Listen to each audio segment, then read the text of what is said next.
چنیں گے اور ان کو اسمبلیوں میں بھیجیں گے، اور وہ جو ڈیسیژن کریں گے وہ دوسرے لفظوں میں عوام ہی کا ڈیسیژن ہوگا۔ اس کے اندر ڈیموکریسی ہوگی، فریڈم ہوگا، سارے برابر ہوں گے آئین کی نظر میں، جس کے اندر سوشل جسٹس ہوگا، ٹالرنس ہوگا، جس کے اندر مسلمان اپنے زندگی کو قرآن اور سنت کے دیے ہوئے اصولوں کے تحت گزاریں گے۔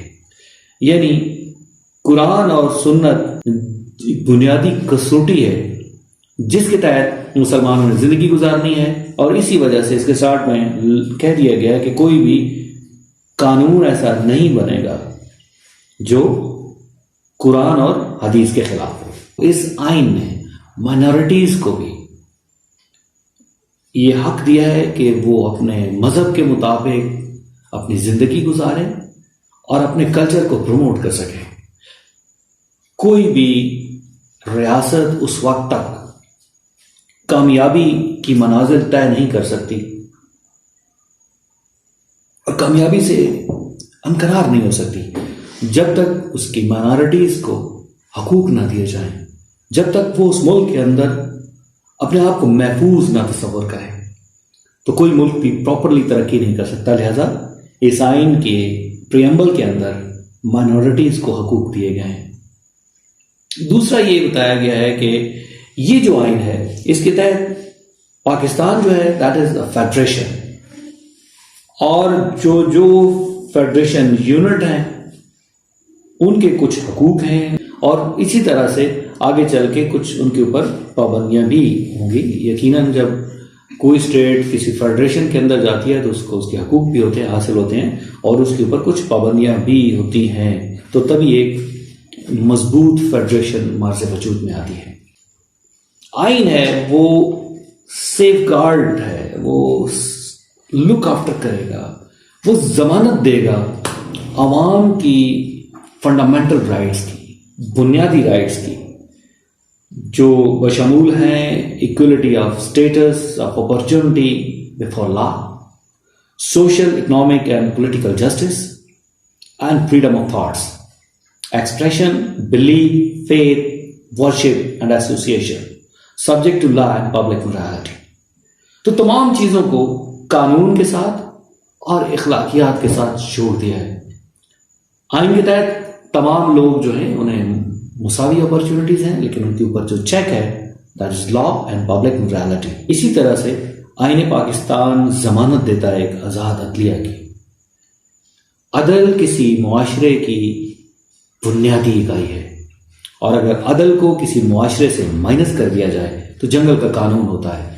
لہذا آئین کے اندر، آئین کے پریمبل کے اندر یہ لکھ دیا گیا ہے کہ عدلیہ کو مکمل آزادی ہوگی۔ یہاں میں ایک چیز کہنا ضروری سمجھوں گا اپنے سامعین کے لیے، اپنے اسٹوڈنٹس کے لیے، کہ ایک چیز ذہن میں رکھیں، کوئی بھی آئین، کسی قسم کا کوئی قانون اس وقت تک ایکسیپٹیبل نہیں ہوتا جب تک اس کے اندر جسٹس نہ ہو۔